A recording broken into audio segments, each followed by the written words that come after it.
মহান রব্বুল আলামিনের দরবারে শুকরিয়া জ্ঞাপন করি। মহান রব্বুল আলামিন আমাদেরকে সুস্থ শরীরে জুমআর সালাত আদায়ের উদ্দেশ্যে মসজিদে আসার এবং বসার তৌফিক দিয়েছেন। এজন্য সকলে দিল থেকে খুশি হয়ে পড়ি আলহামদুলিল্লাহ। বিশ্ব মানবতার মুক্তির দূত আল্লাহর সমস্ত নবীদের সরদার আহমদ মুজতবা মুহাম্মদুর রাসূলুল্লাহ সকলে পড়ি সাল্লাল্লাহু আলাইহি ওয়াসাল্লাম। প্রিয় উপস্থিতি, আল্লাহ পাক রব্বুল আলামিন তার পবিত্র কোরআনুল কারীমের মধ্যে বলেছেন, ওয়া ইন তা'উদ্দু নি'মাতাল্লাহি লা তুহসুহা ইন্নাল ইনসানা লাযালুমুন কাফফার। আল্লাহ বলেন, ওয়া ইন তা'উদ্দু নি'মাতাল্লাহ, যদি তোমরা গণনা করো আল্লাহর নিয়ামতকে, লা তুহসুহা, তা গণনা করে শেষ করতে পারবে না। ইন্নাল ইনসানা লাযালুমুন কাফফার, নিশ্চয়ই মানুষ বড় অকৃতজ্ঞ, বড় জালেম। আর এরই পরিপ্রেক্ষিতে আল্লাহ পাক রব্বুল আলামিন অন্য আরেক জায়গায় বলেন, লা ইন শাকারতুম লাযীদান্নাকুম ওয়া লা ইন কাফারতুম ইন্না আযাবী লাশাদীদ। আল্লাহ বলেন, যদি তোমরা শুকরিয়া আদায় করো আমার নিয়ামতের, তাহলে আমি আল্লাহ তোমাদের নিয়ামত আরো বাড়িয়ে দিব। সুবহানাল্লাহ। আর যদি তোমরা নিয়ামতের নাশকরি করো, অকৃতজ্ঞতা করো, তাহলে ইন্না আযাবী লাশাদীদ, তাহলে আমার আযাব বড় শক্ত, আমার আযাবের মধ্যে তোমরা গ্রেফতার হয়ে যাবে। ভাইরা আমার, এই আয়াত স্বয়ং রব্বুল আলামিনের শান, মান, মর্যাদা সম্পর্কে বলা হয়েছে। আল্লাহ নাফরমানি, আল্লাহ অকৃতজ্ঞতা, আল্লাহ নিয়ামতের নাশকরি করলে আল্লাহ শাস্তি দিবেন। কিন্তু কখনো কখনো আমরা দেখতে পাই এই আয়াতের অপব্যাখ্যাও হচ্ছে। এই আয়াতের অপব্যাখ্যা করে আবার কেউ কেউ নিজের ব্যক্তির স্বার্থে বলার চেষ্টাও করছে, ইন্না আযাবী লাশাদীদ, যে আমার শুকরিয়া আদায় করো, নিয়ামতের কৃতজ্ঞতা আদায় করো, না হলে শাস্তি পাবে। মনে রাখবেন, এই আয়াত স্বয়ং রব্বুল আলামিনের শান, মান, মর্যাদা সম্পর্কে বলা হয়েছে। এই জন্য আল্লাহ পাক রব্বুল আলামিন বলেন, সুম্মা লাতুসআলুন্না ইয়াওমাইযিন আনিন নাঈম, তোমাদেরকে যত নিয়ামত দিয়েছি সকল নিয়ামত সম্পর্কে তোমাদেরকে জিজ্ঞাসা করা হবে। যত নিয়ামত দিয়েছে আল্লাহ তাআলা, এর মধ্যে আমরা যদি আমাদের শরীরের দিকে তাকাই, আমাদের শরীরে আল্লাহ কত নিয়ামত দিয়েছে। আমরা যদি আমাদের চোখে মাথার দিকে তাকাই, মাথায় আল্লাহ চুল দিয়েছেন, দেখতে সুদর্শন মনে হয়। যার মাথায় চুল নাই তাকে জিজ্ঞাসা করবেন যে চুল না থাকলে কি পরিমাণ দিলে কষ্ট।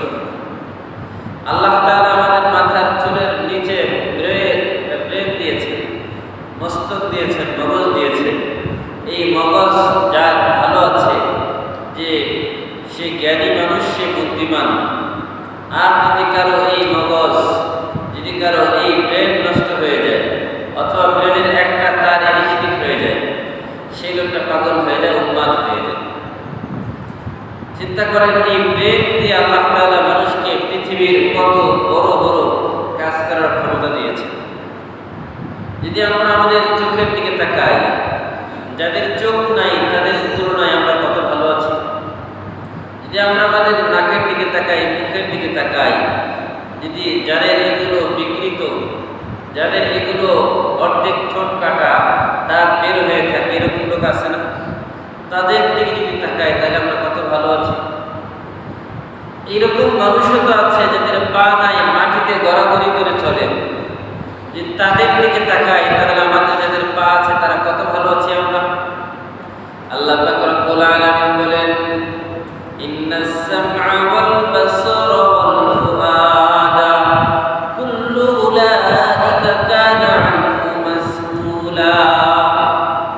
নিশ্চয়ই সাম'উ কান, ওয়াল বাসার চোখ, ইন্নাস সামআ ওয়াল বাসারা ওয়াল ফুআদ হৃদয়, অন্তর, শ্রবণ শক্তি, দৃষ্টি শক্তি, তোমাদের অনুধাবন শক্তি, এই সবগুলো সম্পর্কে কুল্লু উলাইকা কানা আনহু মাসউলা, প্রতিটা সম্পর্কে আল্লাহ তোমাদেরকে জিজ্ঞাসা করবেন। এটা ভাবার সুযোগ নাই যে আল্লাহ মনে হয় কান, নাক, চোখ এগুলোকে জিজ্ঞাসা করবেন না, এমন না। আল্লাহ বলতেছেন ইন্নাস সামআ ওয়াল বাসারা ওয়াল ফুআদা কুল্লু উলাইকা কানা আনহু মাসউলা। তোমাদের চোখ সম্পর্কে তোমাদেরকে জিজ্ঞাসা করা হবে, তোমাদের কান সম্পর্কে তোমাদেরকে জিজ্ঞাসা করা হবে, তোমাদের অন্তর সম্পর্কে তোমাদের জিজ্ঞাসা করা হবে। আল্লাহ পাক রব্বুল আলামিন বলেন ওয়ালিসানাহু ওয়া শাফাতাইন ওয়া হাদাইনাহুন নাজদাইন। এরপর আল্লাহ বলেন তোমাদের যে জিহ্বা দিয়েছি, ঠোঁট, এই ঠোঁট আর জিহ্বা সম্পর্কে তোমাদেরকে জিজ্ঞাসা করা হবে। ওয়ালিসানাহু ওয়া শাফাতাইন, তোমাদের জিহ্বা এটার ব্যাপারেও জিজ্ঞাসা করা হবে এবং তোমাদের ঠোঁটের ব্যাপারেও জিজ্ঞাসা করা হবে। আল্লাহ বলে এগুলোকে আমি দিই নাই তোমাদের। ওয়ালিসানাহু ওয়া শাফাতাইন ওয়া হাদাইনাহুন নাজদাইন। আল্লাহ বলেন তোমাদেরকে এই যে আমি চোখ দিলাম, কান দিলাম, জিহ্বা দিলাম, তোমাদের এই সবগুলো বিষয় সম্পর্কে আমি তোমাদেরকে জিজ্ঞাসা করব। কেমন জিজ্ঞাসা হবে সেটা? আল্লাহ বলেন ওয়া হাদাইনাহুন নাজদাইন। আল্লাহ বলেন আমি তোমাদেরকে ভালো এবং মন্দ এই দুইটা রাস্তা তোমাদের সামনে দিয়েছি। এই ভালো এবং মন্দ দুইটা রাস্তা তোমাদের সামনে আছে। এখন এই রাস্তাগুলো কিভাবে নির্বাচন করবে? ফাআলহামাহা ফুজুরাহা ওয়া তাকওয়াহা, ফাআলহামাহা ফুজুরাহা ওয়া তাকওয়াহা। আল্লাহ পাক রব্বুল আলামিন বলেন ও বান্দা আমি তোমাদেরকে ভালো বুঝারও জ্ঞান দিয়েছি, মন্দ বুঝারও জ্ঞান দিয়েছি। তোমরা চাইলে ভালো করতে পারো, চাইলে খারাপও করতে পারো। এটা বুঝার মতো, উপলব্ধি করার মতো জ্ঞান আমি তোমাদেরকে দিয়েছি। ওয়া হাদাইনাহুন নাজদাইন। আল্লাহ পাক রব্বুল আলামিন আমাদেরকে ভালো মন্দ বুঝার মতো বোঝার জন্য মাথা দিয়েছেন। এই জন্য আল্লাহ প্রতিটা অঙ্গ প্রত্যঙ্গ সম্পর্কে জিজ্ঞাসা করবেন। যখন জিজ্ঞাসা করবেন তখন মানুষগুলো এরা অস্বীকার করবে, মুখ দিয়ে অস্বীকার করবে। আল্লাহ এগুলো তো করি নাই বলবে। আল্লাহ বলবে ফেরেশতারা তো সাক্ষী। ইন্নাল আবরারা লাফি নাঈম কিরামান কাতিবিন ইয়ালামুনা মা তাফআলুন।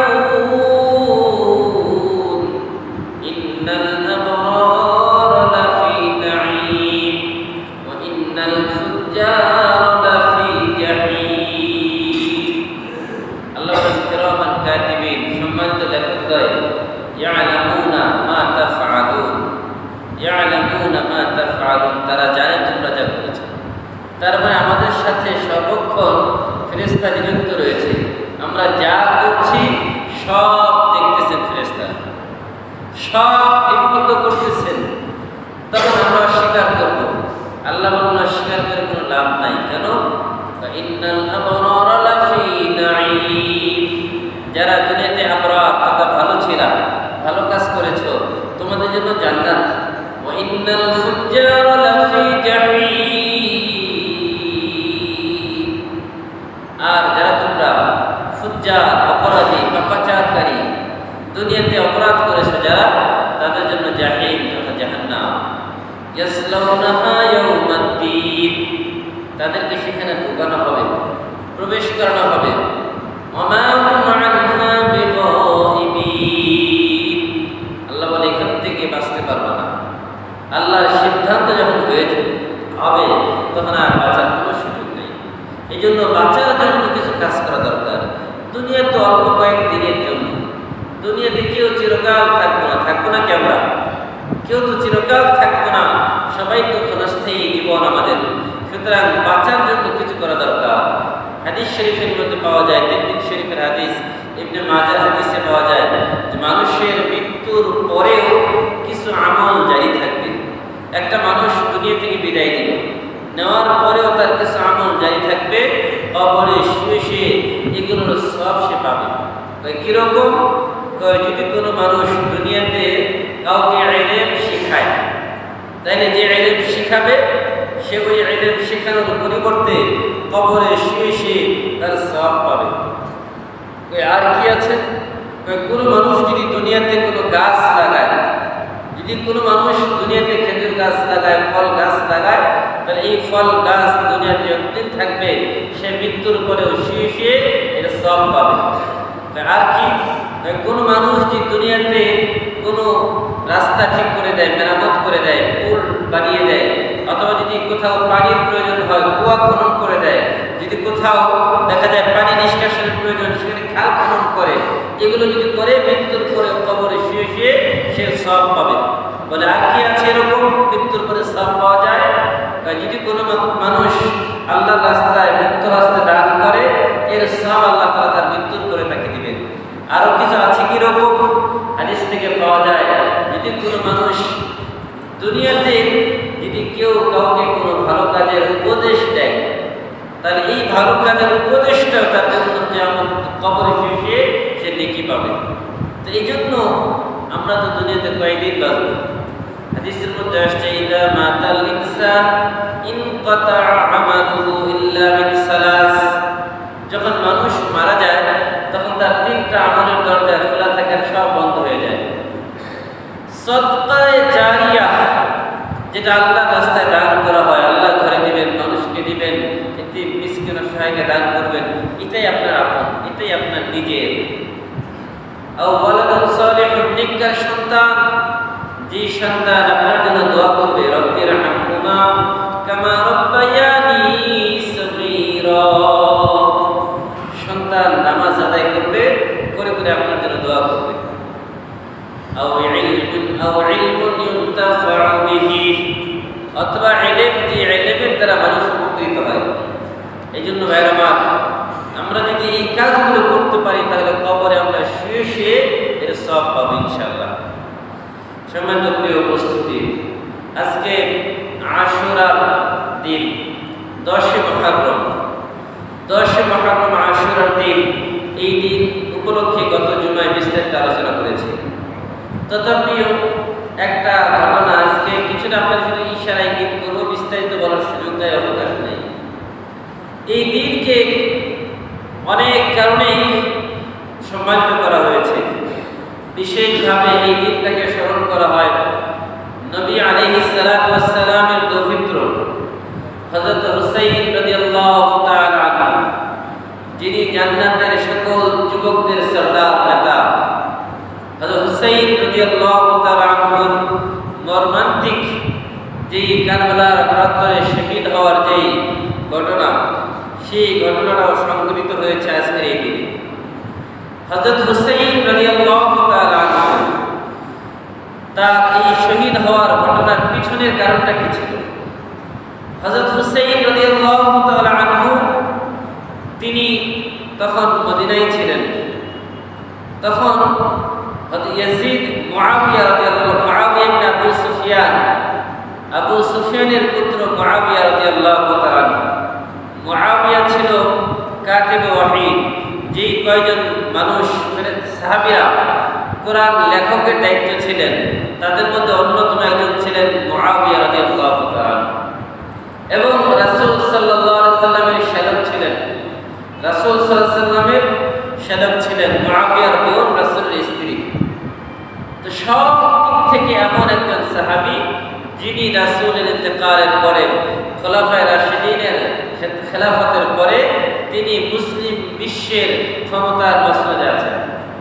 যখন তার বয়স শেষে বার্ধক্যে উপনীত হলেন, তখন তিনি সাহাবীদেরকে সাথে পরামর্শ করলেন কি করা যায়। সাহাবীদের মধ্যে একজন সাহাবী পরামর্শ দিলেন যে আপনি মৃত্যুর আগেই আপনার ছেলেকে আপনার প্রতিনিধি ঘোষণা করে যান, যে আপনার মৃত্যুর পরে আপনার ছেলেই আপনার খেলাফতের মসনদে ক্ষমতার আসনে বসবে। তখন মুআবিয়া রাদিয়াল্লাহু তাআলা তার ছেলেকে, তিনি সকলের পরামর্শের কারণে, অনেকেই পরামর্শ দিয়েছেন, তার ভিত্তিতে তিনি ঘোষণা দিয়েছেন যে আমার মৃত্যুর পরে ইয়াজিদ আমার চেয়ারে বসে এই রাষ্ট্র পরিচালনা করবে। হযরত মুআবিয়া রাদিয়াল্লাহু তাআলা আনহু তিনি ইন্তেকাল করলেন। ইন্তেকালের পরে হযরত মুআবিয়া রাদিয়াল্লাহু তাআলা আনহু ইন্তেকালের পরে ইয়াজিদ তিনি ক্ষমতার চেয়ারে বসলেন। তিনি রাষ্ট্রপ্রধান, মুসলিমদের প্রধান। তো এর মধ্যে যখন ইয়াজিদ এই ক্ষমতার চেয়ারে বসলেন, তিনি বসে যারা মূল ব্যক্তি রাষ্ট্রের তাদের কাছ থেকে তিনি অঙ্গীকার নিতে চাইলেন, তাদের কাছ থেকে তিনি বাইআত নিতে চাইলেন, তাদের কাছ থেকে অঙ্গীকার নিতে চাইলেন যে তোমরা আমাকে সমর্থন করো। তো সবাই মোটামুটি কমটি সমর্থন করেছে, কিন্তু মদিনায় হযরত হুসাইন রাদিয়াল্লাহু তাআলা আনহু তিনি মনে করেছেন যে ইয়াজিদের দ্বারা এই ইসলামী রাষ্ট্র পরিচালনা সম্ভব নয়।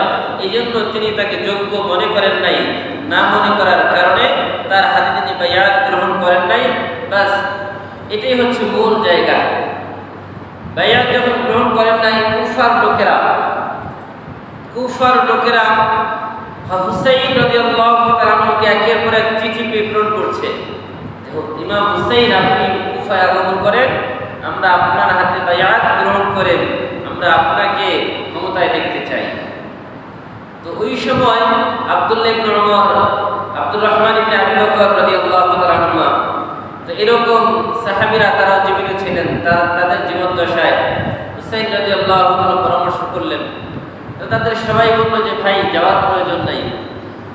আব্দুল্লাহ ইবনে আব্বাস তিনি তো হুসাইনের সম্পর্কে দাদা হন একদিক থেকে, তিনিও বললেন যে আসলে এখন কুফার লোকদেরকে বিশ্বাস করা যায় না। কেন? কুফার লোকেরা এর আগেও তোমার বাবার সাথে তারা বিক্রয় করেছে, তারা তোমার বাবার সাথে 2 নম্বরই করেছে। এর আগে তারা অন্য সময় তারা মুসলমানদেরকে ধোঁকা দিয়েছে। তো দেখা গেল এটা পরীক্ষা করার জন্য, জনমত পরীক্ষা করার জন্য হুসাইন রাদিয়াল্লাহু তার চাচাতো ভাই মুসলিম ইবনে আকিল রাদিয়াল্লাহু তাআলা আনহুকে তিনি কুফায় প্রেরণ করলেন। যখন কুফায় গেল মুসলিম বিন আকিল রাদিয়াল্লাহু তাআলা আনহু, তখন তিনি দেখলেন যে কুফার মানুষ দলে দলে হুসাইন রাদিয়াল্লাহু তাআলার হাতে বাইআত গ্রহণ করার জন্য প্রস্তুত। আর হুসাইন রাদিয়াল্লাহু তাআলার পরিবর্তে তিনি মুসলিম বিন আকিলের হাতে মানুষ বাইআত দিচ্ছে। তো মুসলিম বিন আকিল দেখলো যে অসংখ্য অগণিত হাজার হাজার মানুষ হুসাইন রাদিয়াল্লাহু তাআলাকে চায়, জনমত তো হুসাইনের পক্ষে। এবার তিনি চিঠি লিখলেন যে হুসাইন, আর এক মুহূর্ত মদিনায় দেরি করো না, তুমি দ্রুত মদিনা থেকে কুফায় চলে আসো। এই চিঠি যখন আসলো, হুসাইন রাদিয়াল্লাহু তাআলা তিনি মদিনার লোকদেরকে বললেন, দেখো এই যে চিঠি এসেছে মুসলিম বিন আকিলের পক্ষ থেকে। এবার যখন এই চিঠি দেখালো, তারা বলল যে না, আমাদের তো এই চিঠি বিশ্বাস হয় না। এর মধ্যে ইয়াজিদের গোয়েন্দার বাহিনী তারা টের পেয়ে গেছে যে মুসলিম বিন আকিল হুসাইন রাদিয়াল্লাহু তাআলার পক্ষে বাইআত দিচ্ছে। ইয়াজিদের বাহিনী মুসলিম বিন আকিল রাদিয়াল্লাহু তাআলাকে গ্রেফতার করে তাকে হত্যা করে ফেলেন। আর মুসলিম বিন আকিল যে এই খবর দিবে, এই সংবাদ দেওয়ার কোনো উপায় ছিল না। তো হুসাইন রাদিয়াল্লাহু তাআলা তার সপরিবারে 72 জন সদস্য নিয়ে তিনি কুফার উদ্দেশ্যে রওনা দিলেন। যখন তিনি কুফার উদ্দেশ্যে রওনা দিলেন, রওনা দেওয়ার এক প্রান্তে একদিন যখন কারবালার প্রান্তরে, ইরাকের কারবালার প্রান্তরে আসলেন, ওই জায়গায় ইয়াজিদের বিশাল বাহিনী, একদিকে মাত্র 72 জন, আরেকদিকে বিভিন্ন ইতিহাসে 5000 সশস্ত্র সৈন্য। এই 5000 সশস্ত্র সৈন্য তারা ইয়াজিদের এই বিশাল বাহিনী তারা ওই কারবালার প্রান্তরে হুসাইন রাদিয়াল্লাহু তাআলার রাস্তা বন্ধ করে দেয়। এবং তাদের কাছে যেমন খাদ্য রসদপত্র ছিল না, তারা তাদের সাথে ছোট ছোট বাচ্চা ছিল, মহিলারা ছিল, বলল আমাদেরকে পানির প্রয়োজন, পানির ব্যবস্থা করার দাও, ফুরাত নদী থেকে পানির ব্যবস্থা করার জন্য তোমাদের সুযোগ দাও। তারা বলল যে তোমাদের কোনো পানি দেওয়ার সুযোগ দেওয়া হবে না। বাচ্চারা পানির পিপাসায় কাতর হয়ে মারা গেছে। ওই সময় পানি আনতে গিয়ে যুবক ছেলে তীরবিদ্ধ হয়ে মারা গেছে। এইভাবে একজন দুইজন যখন হলো, রাতের বেলা 9 তারিখ, তখন হুসাইন রাদিয়াল্লাহু তার সাথী সঙ্গী যারা ছিল তাদেরকে বললেন তোমাদেরকে আমি আজাদ করে দিলাম, তোমরা সবাই রাতের বেলা এখান থেকে চলে যাও, আমার ভাগ্যে যা হওয়ার তা হবে আমি জানি, তোমরা চলে যাও, আমি চাই না তোমরা আমার সাথে এখানে শাহাদাত বরণ করো।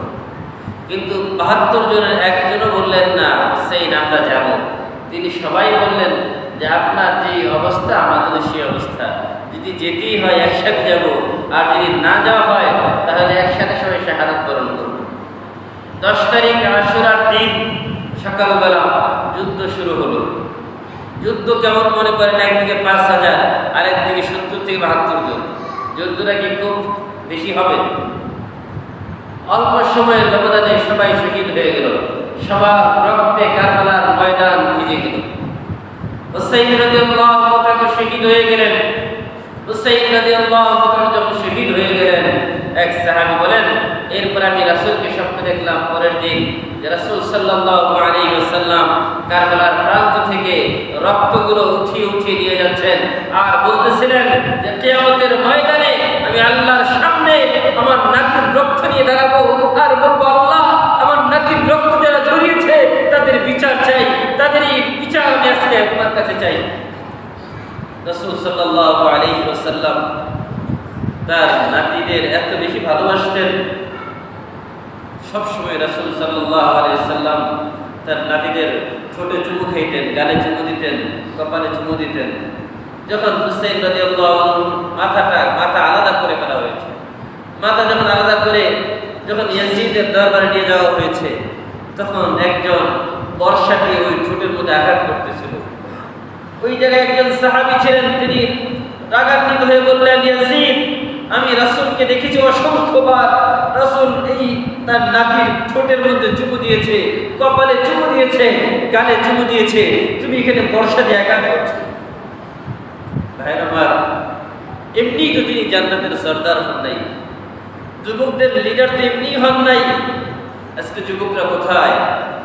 সাইয়্যিদু শাবাবি আহলিল জান্নাহ আল হাসান ওয়াল হুসাইন, আমরা সবসময় বলি, আপনারা শুনেন কিন্তু বুঝেন না। আল হাসান ওয়াল হুসাইন সাইয়্যিদা শাবাবি আহলিল জান্নাহ। হাসান আর হুসাইন জান্নাতের যুবকদের লিডার। ও যুবক ভাইরা, তোমাদের লিডার তারা জীবন দিয়েছেন ইসলামের জন্য, দ্বীন প্রতিষ্ঠার জন্য, আর তোমরা জীবন দাও কোন দিকে? তোমরা কোন দিকে যাচ্ছ? তোমাদের লিডার কোন দিকে যাচ্ছে? যদি এই হয় আমাদের পরিস্থিতি, আমরা যদি এখনো লিডার চিনতে ভুল করি, তাহলে আমাদের তো ওইখানেই যাইতে হবে যেখানে যাওয়া। আল্লাহ বলবেন, ওয়ামতাজুল ইয়াওমা আইয়ুহাল মুজরিমুন। কিয়ামতের ময়দানে আল্লাহ বলবেন, আজকে হে অপরাধীরা আলাদা হয়ে যাও, তোমরা আলাদা হয়ে যাও, আজকে তোমাদের আর নেককারদের সাথে থাকার কোনো সুযোগ নেই। তখন চিন্তা করেন তো, ইমামে আযম আবু হানিফা রাহমাতুল্লাহি আলাইহি নামাজের মধ্যে এই একটা আয়াত পড়তে পড়তে সারা রাত পার করে দিয়েছেন। ইমামে আযম আবু হানিফা বলতেন, যদি আল্লাহ তাআলা আমাকে বলেন, ইমাম আবু হানিফা আজকে তুমি অপরাধীদের থেকে আলাদা হয়ে অপরাধীদের দলে অন্তর্ভুক্ত হয়ে যাও, আমার এই সব জীবনের যত আমল সব শেষ হয়ে গেল। আজকে যুবক, এই যুব সমাজ এমন ভাবে দৌড়াচ্ছে, কোথায় শুধু কেরিয়ার আর কেরিয়ার। চিন্তা করে পড়ালেখার মধ্যেই মনে হয় সব কেরিয়ার, চিন্তা করে চাকরির মধ্যে আমার কেরিয়ার, চিন্তা করে একটা বাড়ি করতে পারলেই তোমার কেরিয়ার হয়ে গেল, একটা সুন্দর নারী করতে পারলেই তোমার কেরিয়ার হয়ে গেল। আমাদের যুবকদের আজকে এটা হচ্ছে টার্গেট, একটা ভালো চাকরি, একটা ভালো গাড়ি, একটা ভালো সুন্দরী নারী। এই যখন যুবকদের টার্গেট হয়, ওই যুবকদের দ্বারা আর ইসলাম প্রতিষ্ঠা করার সম্ভাবনা খুবই কম ছিল। এই জন্য যুবক বন্ধুরা, আল্লাহ রাসূল সাল্লাল্লাহু আলাইহি ওয়াসাল্লাম বলেছেন যে কিয়ামতের ময়দানে আল্লাহ পাক রব্বুল আলামিন প্রতিটা মানুষকে 5টা প্রশ্ন করবেন। লা ইয়াযালু কদমা ইবনু আদম ইয়াওমাল কিয়ামাহ হাত্তা ইউসআল আন খামসিন, আন উমরিহি ফীমা আফনা ওয়া আন শাবাবিহি ফীমা আবলা। এক নম্বর প্রশ্ন করবেন সবার জন্য, এটা একদম কমন প্রশ্ন সবার জন্য। আন উমরিহি ফীমা আফনা, সে ছোট হোক, বড় হোক, বৃদ্ধ হোক, যুবক হোক, সবার জন্য কমন প্রশ্ন থাকবে, আন উমরিহি ফীমা আফনা, তোমার এই 50 বছর, 60 বছর আর 70 বছর, 80 বছরের জীবন কোন রাস্তায় ব্যয় করেছো? এবার প্রতিটা দিনের হিসাব, প্রতিটা ঘন্টার হিসাব, প্রতিটা মিনিটের হিসাব, প্রতিটা সেকেন্ডের হিসাব আল্লাহ আপনার কাছে আমার কাছে চাইবেন। আপনি ভাবতেছেন সময় তো এমনি যাচ্ছে, এগুলো কোনো মূল্যহীন সময়, কিন্তু সময় একটা প্রতিটা মুহূর্ত আল্লাহর কাছে খুবই গুরুত্বপূর্ণ। প্রতিটা মুহূর্তের হিসাব আল্লাহ চাইবেন। আমি আপনাদের সময় নষ্ট করি অযথা, কিন্তু আল্লাহর কাছে এই সময়ের অনেক মূল্য। এই জন্য আল্লাহ বলছেন কসম, মহা সময়ের। আল্লাহ তাআলা কসম করেছেন সময়ের ব্যাপারে। সময়ের এত গুরুত্ব, এত মহত্ব। এক নম্বর প্রশ্ন হবে সবার জন্য, আন উমরিহি ফিমা আফনা, যে তোমার এই পুরো জীবন কোন কাজে ব্যয় করেছো। এবার বয়স তো আমার 40 হয়ে গেল। 40 বছরে কতদিন নামাজ পড়লাম আর কতদিন পড়লাম না। 40 বছরে আমার উপরে যাকাত তো ফরজ হয়েছে, কিন্তু আমি কতদিন যাকাত দিলাম, কতদিন দিলাম না। আমার উপরে তো 40 বছরে হজ ফরজ হয়ে গেছে, কিন্তু আমি কত বছর লেট করে হজ করলাম।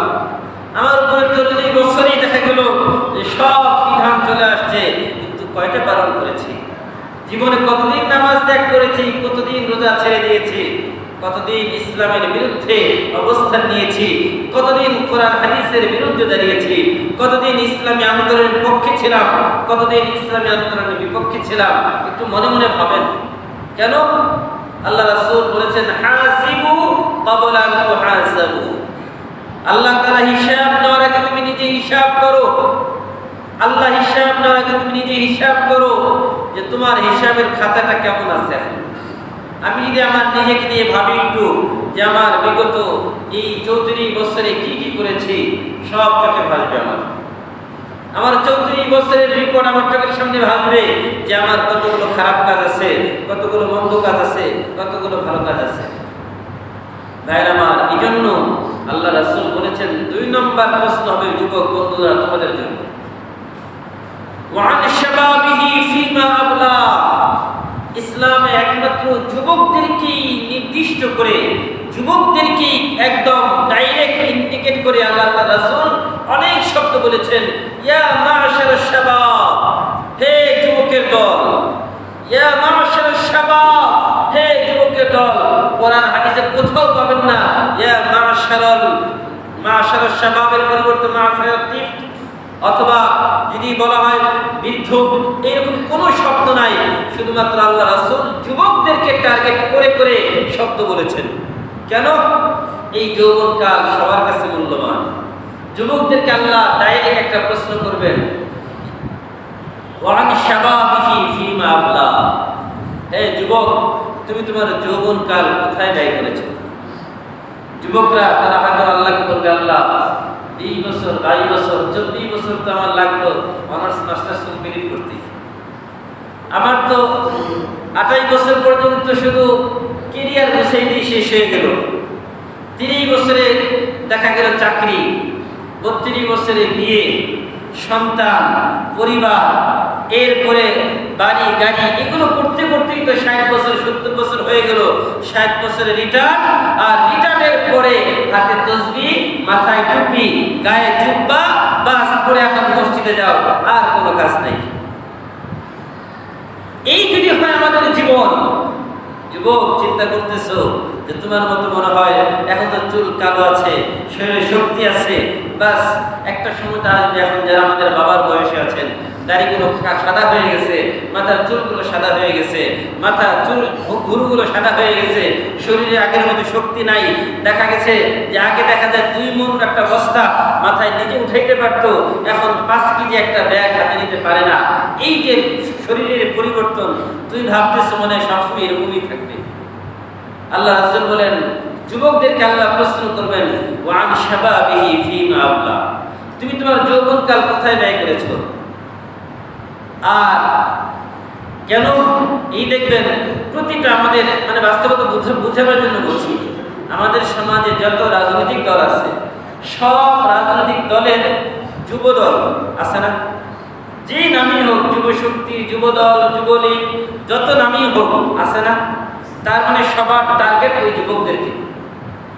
দুনিয়ার মানুষ, রাজনীতিবিদরা বুঝলো যে আমার দল চালানোর জন্য যুবকের প্রয়োজন। যুবকরা তোমাদেরকে স্বপ্ন দেখাবে, যে তোমার বাড়ি দরকার, আরে করে বাড়ি কয়টা লাগবে করে দিব।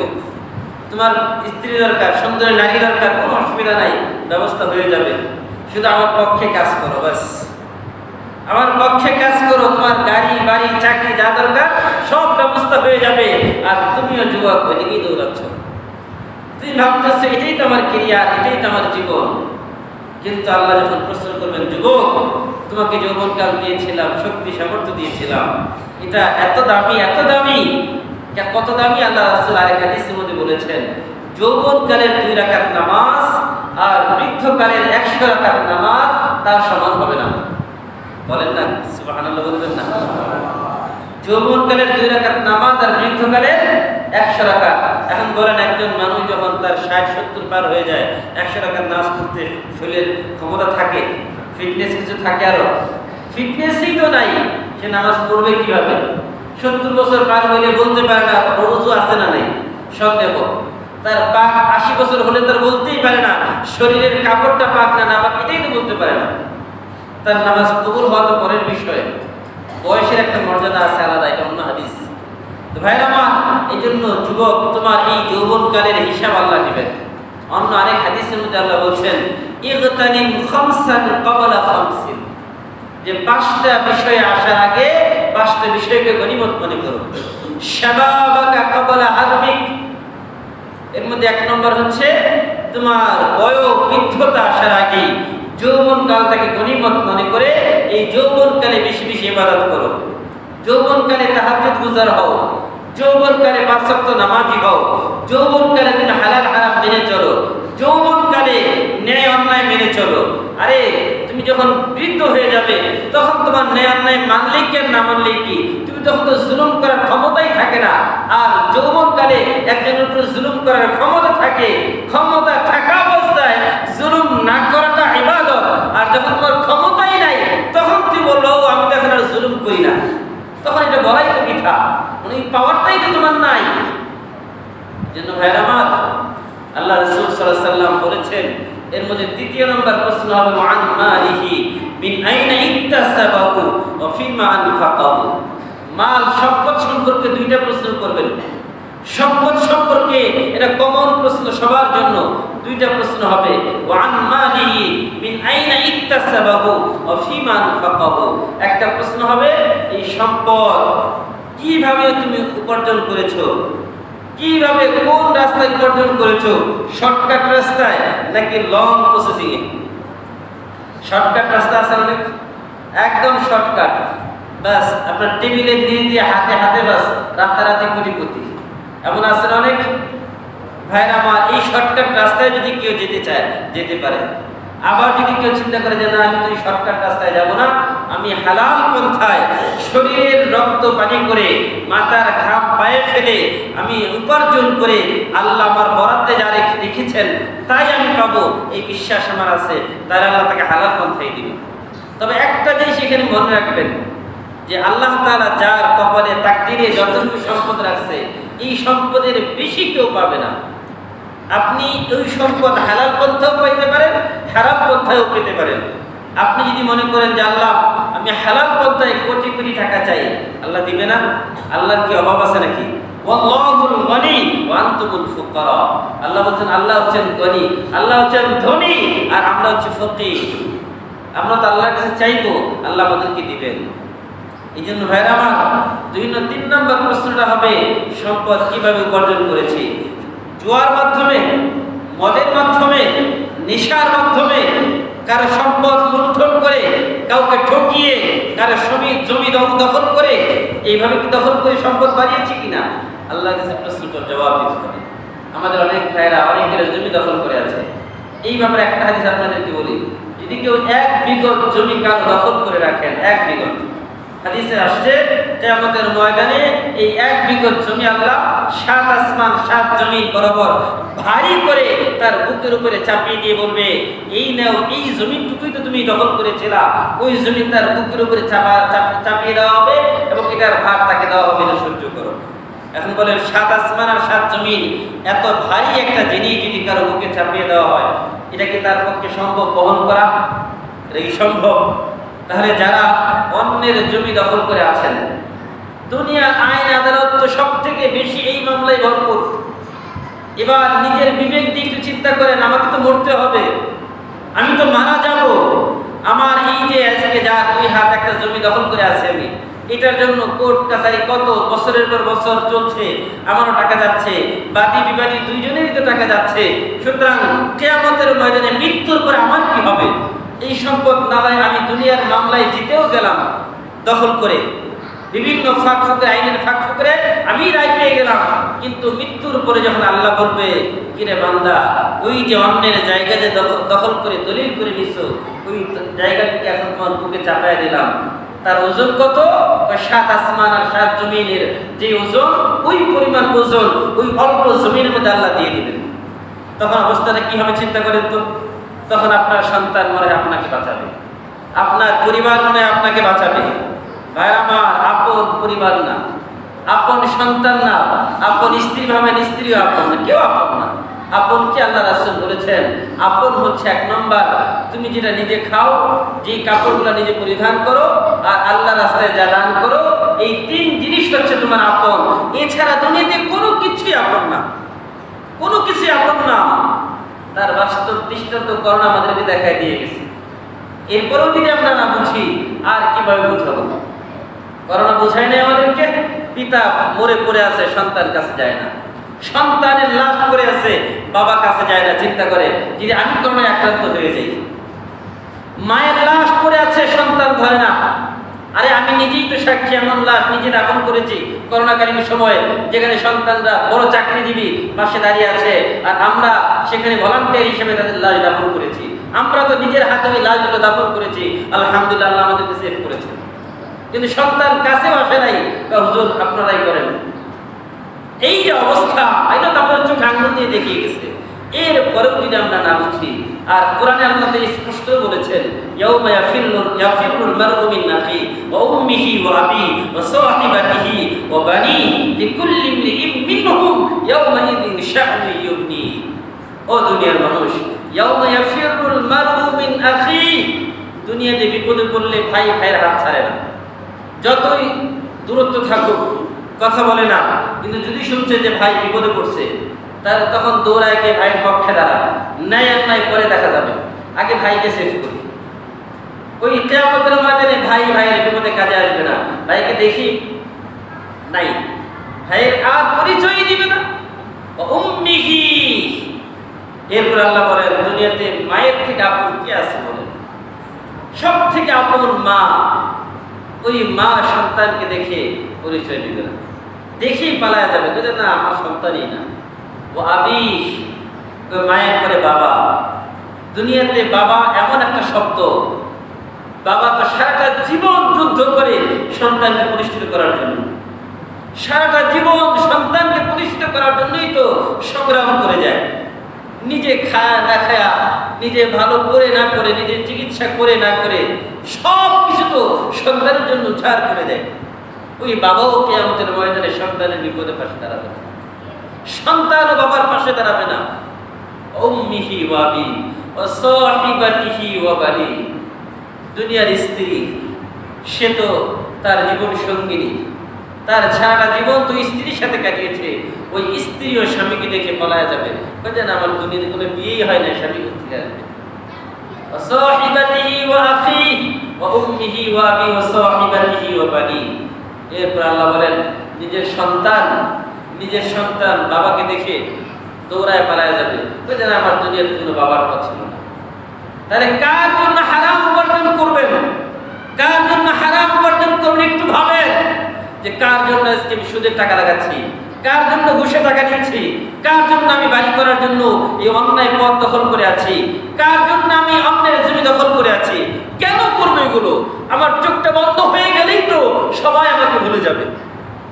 আমি হালাল পথে যতটুকু পারি নিজের আখিরাত গোছাবো, পরকাল গোছাবো, এটাই তো আমার চাওয়া। ভাইরা আমার, এই জন্য আপনাদের কাছে আমার উদারতা আহ্বান থাকবে, এই যে আল্লাহ তাআলা আমাদেরকে দ্বীন দিয়েছেন, ইসলাম দিয়েছেন, আল্লাহ তাআলা সব গুনাহ মাফ করবেন, কিন্তু একটা গুনাহ মাফ করবেন না, সেটা হচ্ছে শিরক। ইন্নাল্লাহা লা ইয়াগফিরু আন ইউশরাকা বিহি ওয়া ইয়াগফিরু মা দুনা যালিকা লিমান ইয়াশা ওয়া ومن يشرك بالله فقد ضل ضلالا بعيدا ومن يشرك بالله فقد حرم الله عليه الجنة ومأواه النار ومن يشرك بالله فقد افترى اسما عظيما আল্লাহ এক এক জায়গায় এক এক ভাবে বলেছেন। আল্লাহ বলেছেন যারা মূর্তি পূজা করে, যারা শিরিক করে, আল্লাহ বলছেন তারা হেদায়েত থেকে অনেক দূরে। যারা মুশরিক, যারা মূর্তি পূজা করে তাদের উপরে জান্নাত হারাম, জাহান্নাম ওয়াজিব।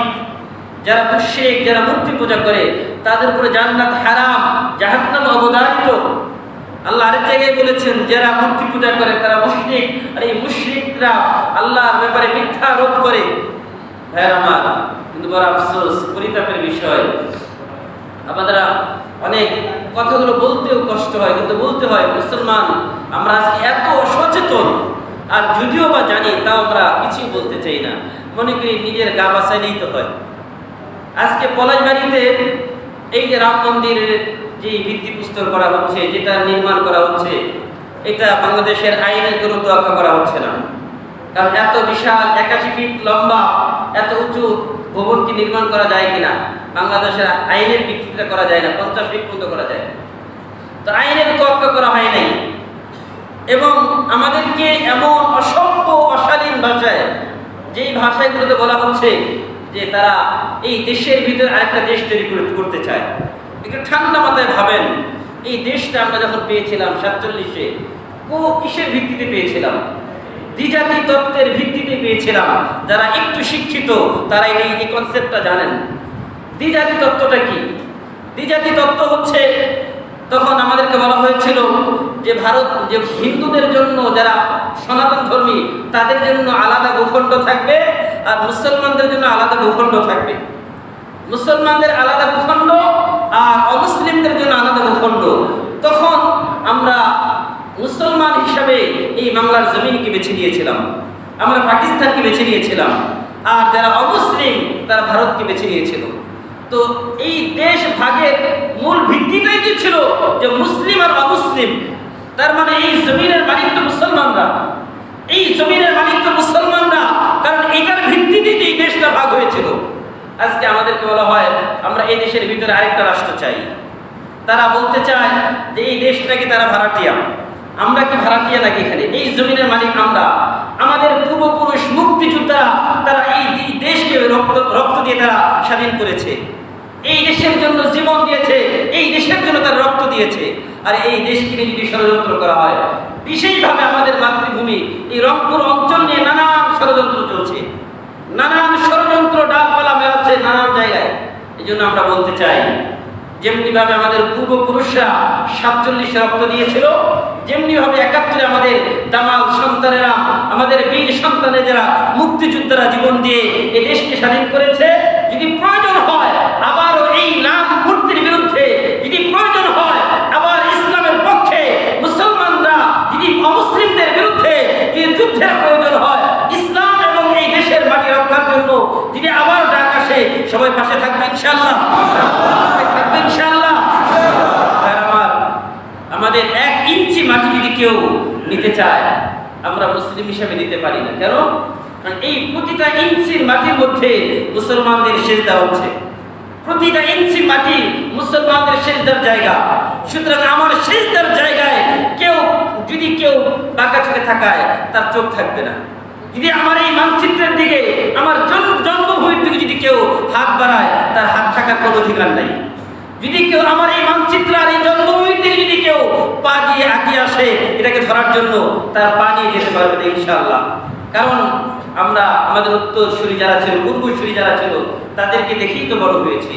এই দেশ স্বাধীন চেতা দেশ, এই দেশের মানুষ স্বাধীন চেতা। সুতরাং এই দেশের মানুষ কারো রক্তচক্ষুকে পরোয়া করে না, অতীতেও করে নাই, ভবিষ্যতেও করবে না। প্রয়োজনে যা দরকার তাই করবে ইনশাআল্লাহ। আল্লাহ তাআলা আমাদের এই দেশ এবং মাটিকে হেফাজত করুন, বলেন আমিন। ওয়া আখিরু দাওয়ানা আলহামদুলিল্লাহি রাব্বিল আলামিন।